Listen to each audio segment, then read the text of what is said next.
로세토 효과라고 하는 말을 들어보신 일이 있는지 모르겠습니다. 1960년대에 펜실베니아에 로세토라고 하는 마을이 있었다고 합니다.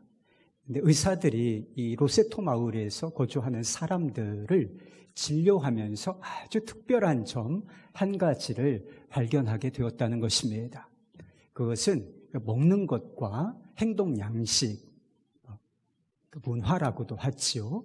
모든 것이 다 비슷한데 오직 이 로세토 마을에 거주하는 사람들에게서만 심장병 발병률이 아주 현저하게 낮다. 이런 사실이 발견되었다라고 하는 것입니다. 그래서 의문을 가지고 연구를 시작했는데 연구 결과 이 사람들의 건강의 비결이 무엇이었는가? 그것은 그 마을 자체였습니다. 그 마을 사람들은 도시에 비해서 그리고 다른 마을 사람들에 비해서 아주 긴밀하고 친밀한 유대 관계를 맺고서 살았다는 것입니다. 예를 들면 그 마을에서는 병든 이웃을 함께 돌보고 부모가 사망한 아이, 고아죠. 그래서 마을 사람들이 함께 그 아이를 양육하며 누군가 경제적으로 파산했을 때 그 가족들을 책임져 주는 일들이 당연하게 여겨졌다라고 하는 것입니다. 서로를 존중하고 배려하는 그리고 협력하는 이 공동체가 사람을 건강하게 한다. 이게 바로 로세토 효과인 것입니다. 집에 가서 찾아보세요. 그렇게 나옵니다. 미국 캘리포니아에 레드우드라고 하는 거대한 참나무 숲이 있다는 것입니다. 저도 사진으로만 보았는데요. 이 참나무가 몇 미터까지 자라는가? 한 100미터 이상을 자라는 나무들이 아주 빽빽한 숲을 이루고 있다는 것입니다. 나무가 아주 높게 자라면 보기는 좋은데 취약점 한 가지가 생겨요. 그것은 넘어지기가 쉽다는 것입니다. 그런데 이 참나무들은 아주 키가 크게 자람에도 불구하고 어떤 바람이나 어떤 혹독한 자연 환경을 만나도 잘 쓰러지지 않는다는 것입니다. 그 비결은 그 뿌리에 있었습니다. 나무 한 그루 한 그루가 뿌리를 깊게 땅속 깊이 내릴 뿐만 아니라 뿌리가 옆나무와 서로 이렇게 붙어 연결되어 있다는 것입니다. 이런 탓에 바람이나 아주 혹독한 기상 변화에도 흔들리지 않고 견고하게 아주 높게 자란다. 이런 이야기를 들었습니다. 우리 자신에 관해서 부정할 수 없는 진리가 있습니다. 그것은 우리가 아주 불완전하고 연약한 존재이라고 하는 사실입니다. 이것을 부인할 수 있는 사람이 우리 중에 누가 있겠습니까? 우리에 관한 너무나 명확한 사실이지요. 뿐만 아니라 우리가 인생이라고 하는 여정을 여행하고 있는데 우리가 반갑지 않게 생각하는 고난과 고통에 마주해야 하는 이런 일들이 생기는 것이지요. 우리는 인생이 불어닥치는 바람, 혹독한 환경에 스스로 홀로 버티고 서 있기가 어려운 존재들입니다. 그런데 하나님께서 이런 사람들을 천국까지 가는 여정 중에 한 가지 선물을 주셨는데 그게 바로 공동체, 교회인 것입니다. 오늘 본문 말씀에 우리 인생에 불어닥칠 수 있는 바람, 이것만 있는 것은 아닌데 우리 본문 말씀에는 세 가지 바람이 나옵니다. 첫 번째는 고난이고 두 번째는 죄입니다. 세 번째도 좀 비슷한데 우리가 진리의 길에서 벗어나는 것, 이런 일이 나와요. 야고보는 이런 문제들이 오직 그 사람 개인에게만 맡겨진 문제가 아니라 이 문제들이 공동체 안에서 다루어져야 한다라고 이야기하고 있습니다.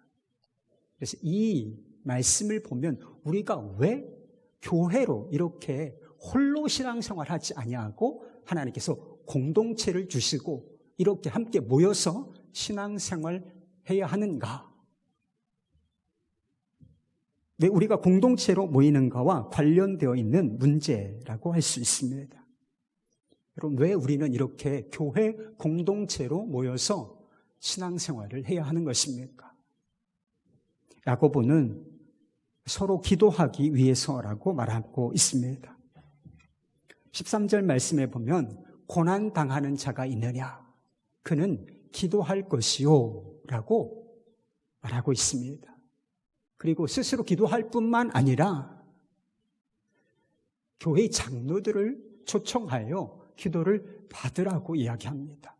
그리고 그 다음에 보면 병 낫기를 위하여 고난을 감당하고 이겨내기 위하여 서로 기도하라, 이런 말씀이 나오는 것을 보게 됩니다. 우리가 고난당하는 형제 자매들을 볼 때 해줄 수 없는 게 있을 때가 있어요. 그런 상황이 벌어질 때가 있습니다. 그러나 아닙니다. 우리가 해줄 수 있는 게 있어요.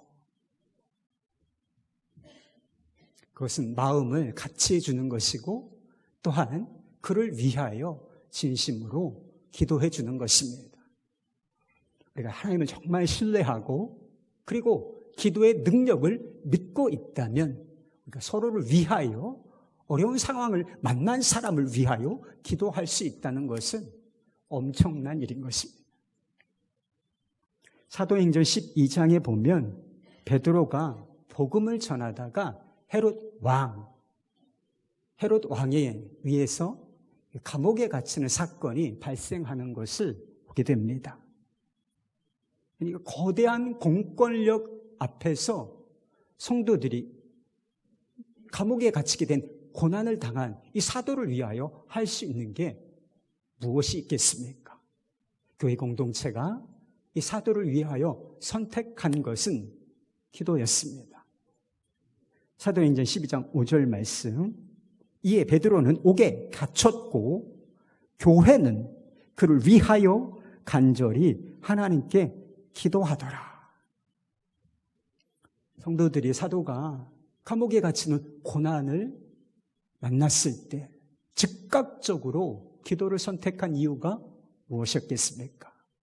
그들이 하나님을 믿었기 때문인 것입니다. 그리고 기도의 능력을 믿었기 때문인 것이에요. 결과적으로 이 사도 베드로는 감옥에서 아주 기적적인 놀라운 방법으로 나오게 되고 그를 위하여 간절히 기도했던 교회 공동체에게는 아주 큰 기쁨이 임하였다. 성경 말씀에 그렇게 기록되어 있습니다. 예전에 속장 교육에서 어떤 분이 이런 간증을 하셨어요. 자기 속회에서 일어났던 일인데요. 2달 전 속회원의 자녀가 갑작스럽게 큰 사고를 당하는 일이 있었습니다. 그때 온 속회원이 속장님을 중심으로 하나가 되었고 사고를 당한 가족을 위해 눈물로 기도하며 주님 앞에 나아갔을 때 주님은 우리에게 기적을 베풀어 주셨습니다. 지금은 놀랍게 호전되어 거의 정상에 가깝게 생활하고 있습니다. 이 과정을 통해 속회가 신앙생활에서 얼마나 중요한지 절실히 깨달을 수 있었습니다. 이런 공동체, 이런 교회, 그리고 속회 안에서 우리가 함께 신앙생활하고 있다는 것이 얼마나 놀라운 축복인지 모릅니다. 우리가 서로를 위하여, 고난당한 자를 위하여 기도할 때 다 이렇게 기적적인 일이 일어나는 것은 아닐 수 있어요. 우리의 실제적인 경험이 그렇기도 합니다. 그러나 분명한 사실 한 가지가 있습니다. 우리 개인이 아무리 연약하다 할지라도 우리가 기도로 서로 연대하고 있다면 그 어떤 고난도 우리를 쓰러뜨릴 수 없다는 사실인 것입니다. 내가 어렵고 힘들 때 나를 위하여 기도해 주는 사람들이 있다. 하나님의 나라를 위하여 기도하는 동지들이 있다. 여러분, 이거 한 가지, 이 사실 한 가지만으로도 교회 공동체의 가치는, 존재 가치는 충분한 것입니다. 두 번째로 우리는 서로 사랑하고 용서하기 위해서 모입니다. 야고보가 서로 기도할 때, 고난당한 자들을 위하여 기도할 때 빼놓으면 안 되는 것이 있다고 했습니다. 그것은 서로 죄를 고백하라고 하는 것입니다. 왜 서로를 위하여 기도하기 전에 먼저 죄를 고백하라 이렇게 말했던 것일까요? 실제로 교회 공동체 안에 죄를 짓는 일들이 서로의 마음을 아프게 하고 상하게 하는 일들이 있었기 때문이에요. 그리고 그 죄가 공동체와 그리고 기도의 능력을 약화시키는 일이 있었기 때문에 먼저 죄를 고백하고 서로를 위하여 기도하라 이렇게 말했던 것입니다. 교회는 불완전한 사람들이 모인 공동체이고 또 죄인들이 모인 공동체인 것이지요. 여러분, 이것이 무엇을 말해주는 것이겠습니까? 우리가 공동체로 이렇게 교회 안에서 또는 속회 안에서 신앙생활을 할 때 불편한 일, 그리고 서로가 상처와 고통을 주고받는 일이 있을 수밖에는 없다는 것입니다. 우리가 공동체로 모이는 데는 위험이 따라요. 다른 사람들로부터 상처받을 위험, 그리고 고통을 당할 위험이 따릅니다. 나 역시 다른 사람들을 마음 아프게 하고 그들에게 고통을 줄 수 있는 위험이 내 안에도 존재하고 있습니다. 많은 사람들이 이런 위험을 피하여 혼자, 홀로라고 하는 안전을 추구합니다. 상처받지 않기 위하여 다른 사람을 물리치고 공동체로부터 자신을 분리시키기를 선택한다는 것입니다. 그러나 자신을 관계와 공동체로부터 분리시킬 때 더 큰 위험에 직면하게 된다는 사실은 모르는 것 같습니다. C.S. 루이스가 관계 또 공동체 그 안에서 일어나는 일에 관해서 이런 글을 쓴 적이 있습니다. 한 점 상처 없이 깨끗한 상태를 유지하고 싶다면 아무한테도 심지어 동물에게도 마음을 주지 말라. 이기심과 빼앗기고 싶지 않은 두려움은 구멍 하나 없는 관에 꽁꽁 싸매어 가둬놔라. 단 밀폐된 공간에서 변질은 필연적인 것이다. 결국 누군가에게 상처를 주고 상처를 입지 않을지라도 바로 잡을 수 없는 형국이 될 것이다. 관계를 통해 맞이할 비극을 피할, 최소한 비극을 맞게 될 위험을 막는 대안은 지옥살이뿐이다. 이렇게 썼습니다. 상처받는 것이 두려워서 관계와 공동체로부터 멀리 달아나면 그 끝에서 마주하게 되는 것이 결국은 지옥살이라는 것입니다. 지옥살이가 무엇을 뜻하는가? 지독한 외로움일 수도 있고, 그리고 인격의 변질 또는 황폐화, 왜곡 이런 것을 뜻할 수도 있습니다. 하여튼 공동체 안에서 겪는 상처, 아픔과는 비교할 수 없는 대가를 치르게 되어 있다는 것입니다. 사실 우리 공동체는 우리 안에 있는 죄성이 그대로 드러나는 현장인 것입니다. 여러분, 예수 믿고 천사 되셨습니까? 완전히 모든 면에서 정결하고 깨끗하고 온전한 사람이 되셨습니까? 아니요. 우리 안에 죄성이 있습니다. 죽지 않은 자, 옛사람 있어요. 근데 그것이 가장 적나라하게 드러나는 장소가 바로 사람들이 모여 있는 곳이라는 거예요. 공동체 현장입니다. 우리 자신이 얼마나 교만하고 이기적이고 배려심이 없는지, 그리고 우리가 얼마나 인내심이 없고 상황에 대하여, 그리고 다른 사람들에 대하여 불평하고 원망하기를 좋아하는 습관을 가지고 있는 사람들인지 혼자 있을 때는 잘 모릅니다. 그런데 공동체 안에 섞여서 그 한 복판 안에 있을 때 그것이 아주 여실히 드러난다는 것입니다. 그러니까 공동체 안에 있는 것이 때론 힘들고 고통스럽게 느껴지기까지 하는 것이지요. 그런데 이것을 반대로 생각해 보면 공동체가 아니면, 교회 공동체가 아니면 이 자아가 다룸을 받을 장소도 없다는 뜻이 되는 것입니다. 이 공동체를 떠나서는 내 몸과 같이 내 이웃을 사랑하라. 주님께서 우리에게 원하시는 사랑은 이타적인 사랑이고 이타적인 삶인 것인데, 이 공동체를 떠나서는 이타적인 삶을 배울 현장도 없게 된다는 것입니다. 나는 죽고 예수로 살고, 여러분 이게 구호로 되는 것이 아닙니다. 공동체 현장에서만 어렵지만 배울 수 있는 진리, 이것이 나는 죽고 예수로 사는 것입니다. 자신의 연약함과 죄를 고백하는 것은 세상에서는 쉽게 할 수 있는 일이 아닙니다.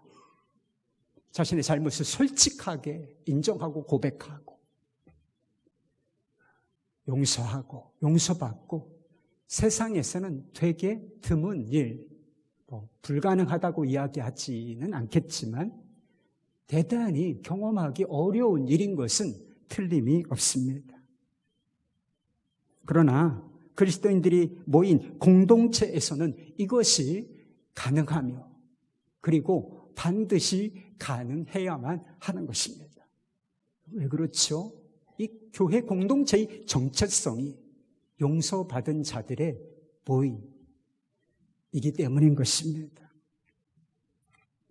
용서받은 자들이 모여서 그리스도 안에서의 사랑과 용서, 이것을 실천하는 곳, 이것이 바로 교회이기 때문인 것입니다. 우리가 서로에게 죄를 고백하라는 말씀에 나 자신을 쳐서 복종할 수 있는 것은 그 죄가 아무것도 아니기 때문이 아닙니다. 그 죄가 가벼운 것이기 때문이 아니라는 것이죠. 그리고 우리가 외향적인 사람, 모든 것을 솔직하게 이야기하기를 좋아하는 그런 외향적인 성격을 소유했기 때문도 아닌 것입니다. 부끄럽고 고통스럽지만 그 죄를 우리가 고백할 수 있는 것은 우리 안에 용서의 십자가가 있기 때문인 것입니다. 상처와 고통을 준 사람을 용서할 수 있는 건 역시 내가 대범하고, 그리고 마음의 도량이 넓은 사람이기 때문이 아니라 내가 용서받고 사랑받은 자, 사랑의 십자가가 내 가슴에, 그리고 우리 안에 있기 때문인 것입니다. 우리의 문제는 공동체 안에서 우리가 서로에게 죄를 짓는다라고 하는 사실에 있지 않습니다. 우리가 서로 상처를 주고받는다는 사실 그 자체에 있는 것이 아니라고 하는 뜻입니다. 여러분, 우리 안에 있는 진짜 문제가 무엇인지 아십니까? 우리 진짜 문제는 회개, 용서, 화해, 이것을 실천하지 않는다는 데 있는 것입니다. 죄는 있습니다. 그리고 죄로 인한 아픔과 상처가 있어요. 이건 있는데 거기에 용서, 화해, 치유가 없다는 것. 이게 진짜 우리의 문제인 것입니다. 만약 우리가 하나님의 말씀에 순종하여 회개와 용서를 실천한다면 어떤 일이 벌어지겠습니까? 십자가 복음이 우리의 마음과 관계 속으로 흘러 들어와서 실제가 되는 것입니다. 하나님께서 나 같은 죄인도 용서하셨다. 죄로 죽어 마땅한, 지옥에 가야 마땅한 죄인인데 하나님께서 나 같은 죄인 사랑하셨다. 여러분 압니까? 성경을 통해서 아시지요. 복음을 들어서 아시지요. 그런데 안다고 진짜는 아닐 수 있습니다.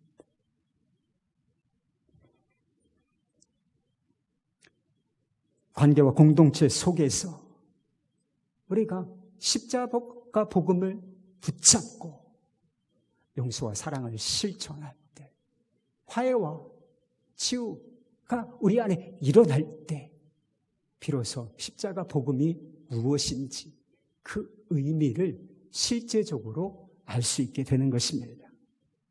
그렇기 때문에 하나님께서 좀 불편하고 불완전한 공동체 속으로 우리를 계속하여 초대하고 이끌어내고 계신 것입니다. 팀 켈러 목사님이라는 분이 고통에 답하다라고 하는 아주 두꺼운 책을 쓰셨는데 그 책에 보면 이런 이야기가 나옵니다. 조지아나라고 하는 여자분의 이야기가 나와요. 그녀가 가족과 평화롭게 살던 어느 날 집안에서 놀던 아이가 가벼운 상처를 입게 됩니다. 병원에 데리고 가서 치료를 받았지요. 그런데 그 아이를 치료한 의사가 이 조지아나 부부를 이 아동학대 혐의로 신고하게 됩니다. 부부는 아이와 격리된 상태에서 치루한 법정 다툼을 진행하게 돼요. 결국은 승소하고 아이를 되찾았습니다. 재판이 끝난 후에 이 조지아나는 나중에 자신을 신고한 의사를 만나게 돼요. 다시는 경솔하게 신고하여 나 같은 피해자가 없었으면 좋겠다. 나같이 고통을 당하는 사람이 없었으면 좋겠다라고 하는 마음으로 이 의사를 만나게 되는 것입니다. 그와의 만남 속에서 있었던 일을 그는 이렇게 이야기했습니다.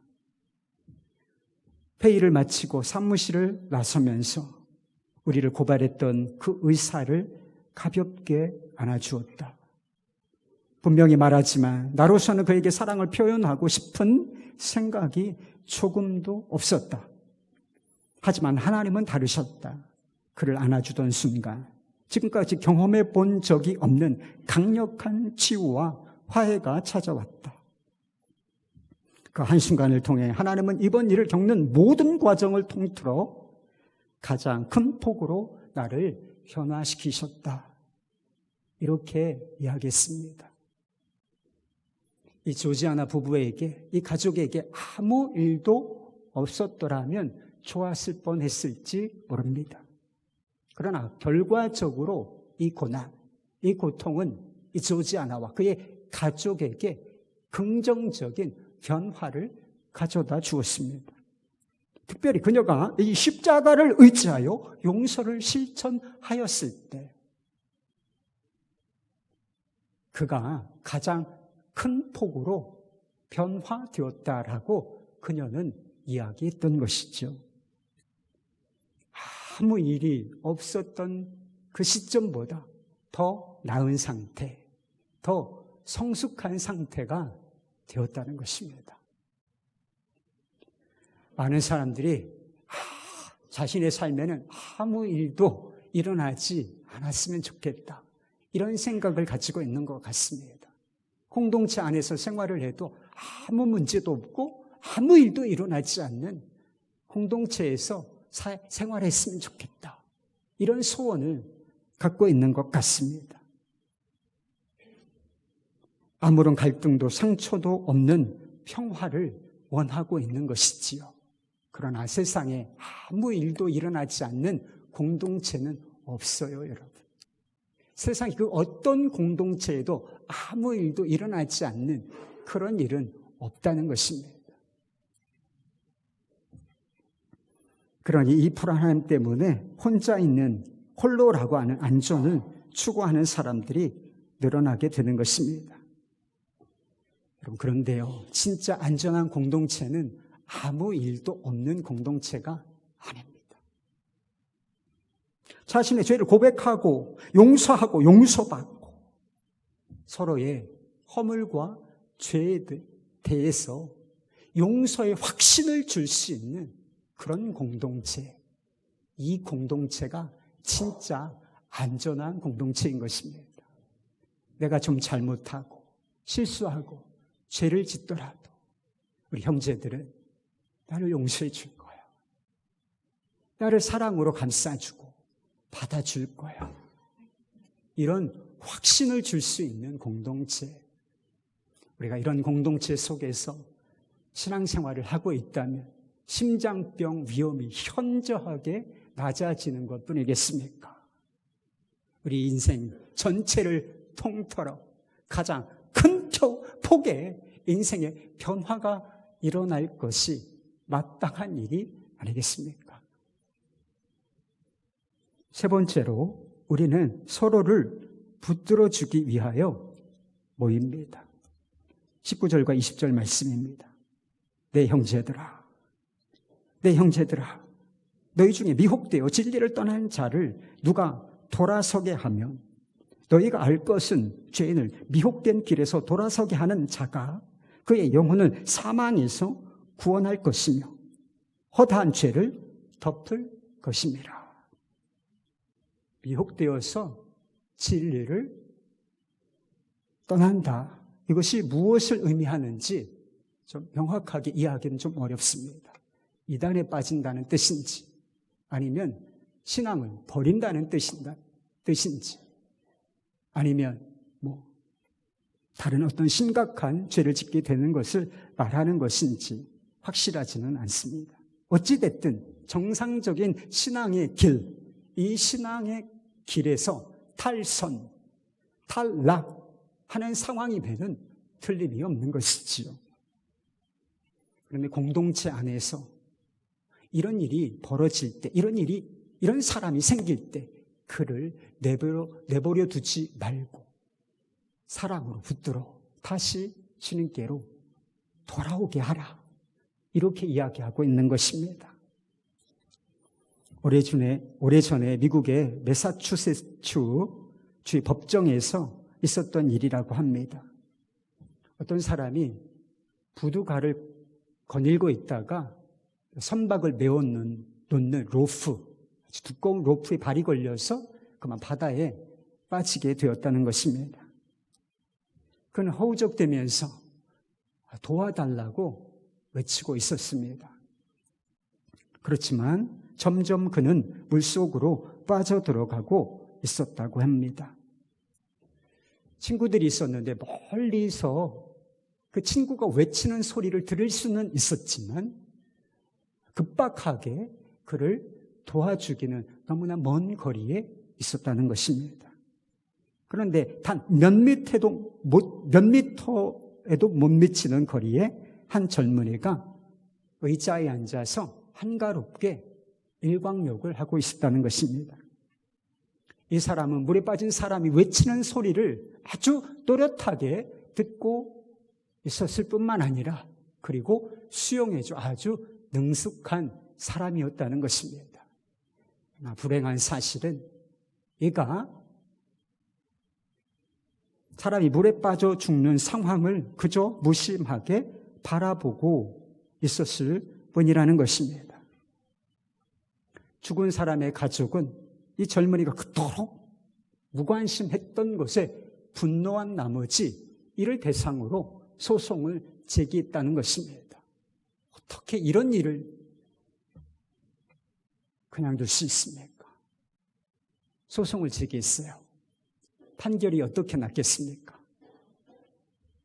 판사는 부둣가에 앉아있던 이 젊은이에게 물에 빠진 사람을 구해야 한다는 어떤 법적 책임도 없다고 판결했습니다.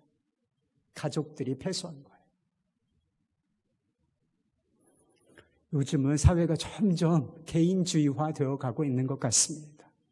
다른 사람이 내 삶에 간섭하는 것도 지극히 싫어하고, 나 역시 다른 사람들의 삶에 관심을 갖고 그들의 삶에 들여다보는 거, 그리고 간섭하는 거, 싫어하는 그런 경향 속에 우리가 살고 있다는 것이죠.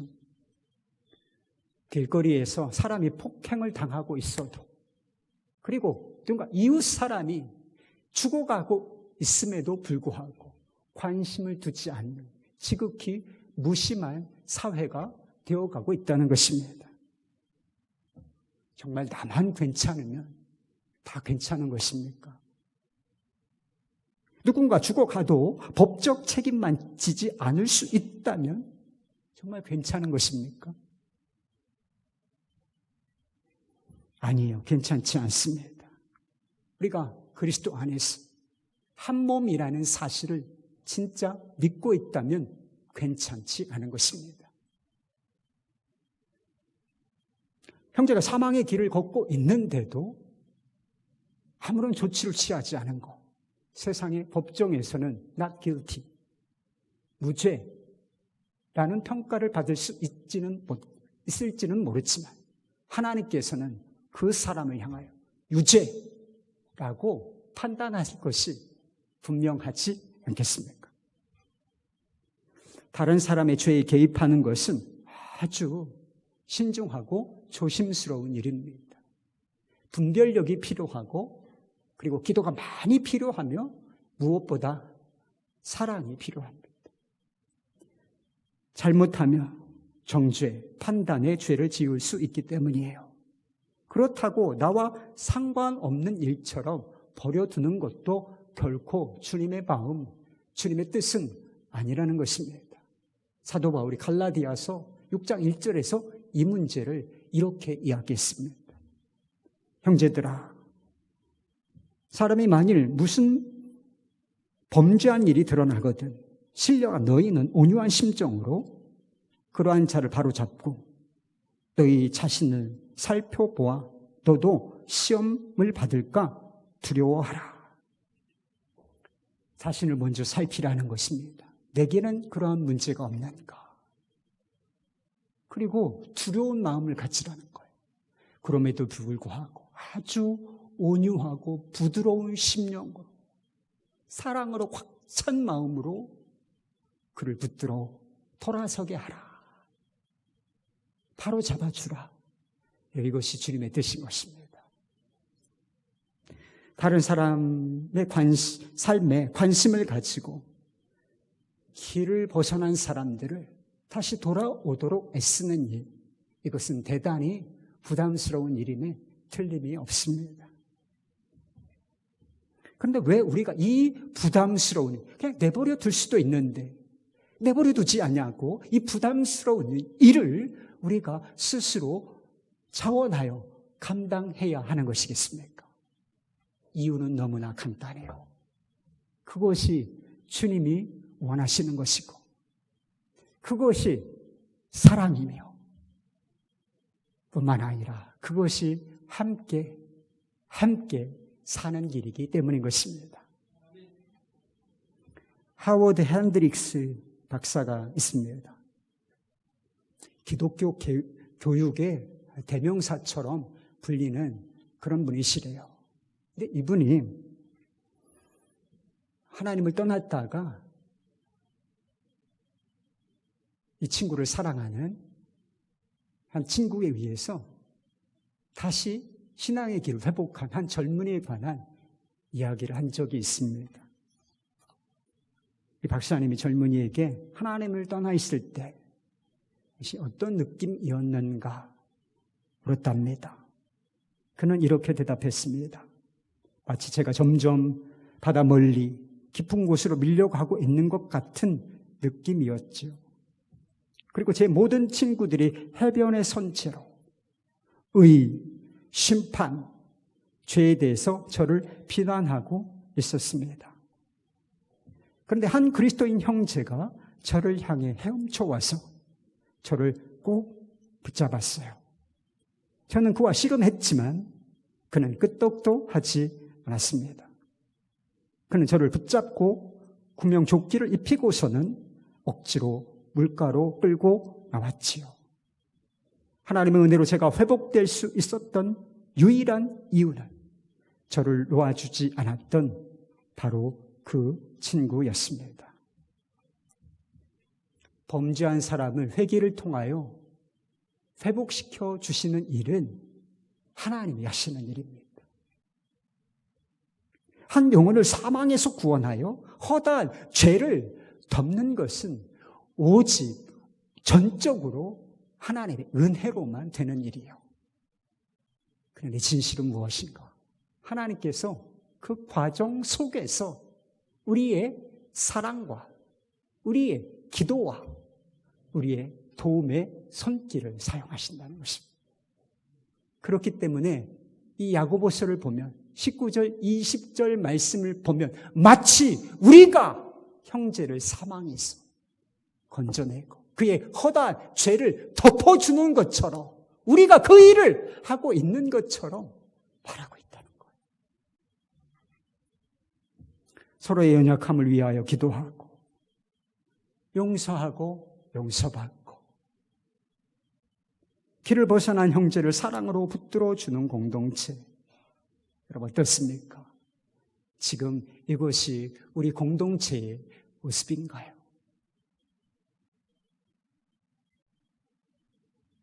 부끄럽지만 아닙니다. 아니에요. 아직 갈 길이 멉니다. 그러나 저는 포기하지 않고 이 길을 가고 싶습니다. 결코 포기하지 않고 넘어지고 쓰러지는 일이 있겠지만 포기하지 않고 이 길을 여러분들과 함께 가고 싶습니다. 우리는 다 죄성을 가지고 있으며 연약한 존재들입니다. 넘어지기 쉽고 비틀거리며 걸을 수밖에 없는 존재들인 것입니다. 비틀거리며 걷지만 서로를 의지하여 천국의 여정을 함께 걷고 있는 공동체. 우리가 연약하기 때문에 부끄러운 것이 아니라 연약하기 때문에 더욱 아름다운 공동체의 모습인 것입니다. 그 사이에 우리를 위하여 십자가를 지신 주님께서 함께 걷고 계십니다. 우리의 연약함을 돌아보아 주시고 결코 천국까지 가는 길에서 우리가 길을 잃지 않고 쓰러지지 않도록 함께 해주고 계시다는 것입니다. 하늘소망이라고 하는 찬양이 있어요. 후렴구 가사가 이렇습니다. 주님, 그 나라에 이를 때까지 순례의 걸음 멈추지 않으며 어떤 시련이 와도 나 두렵지 않네. 주와 함께 걷는 이 길에 그리고 형제들과 함께 걷는 이 길에 이렇게 기도하십시다.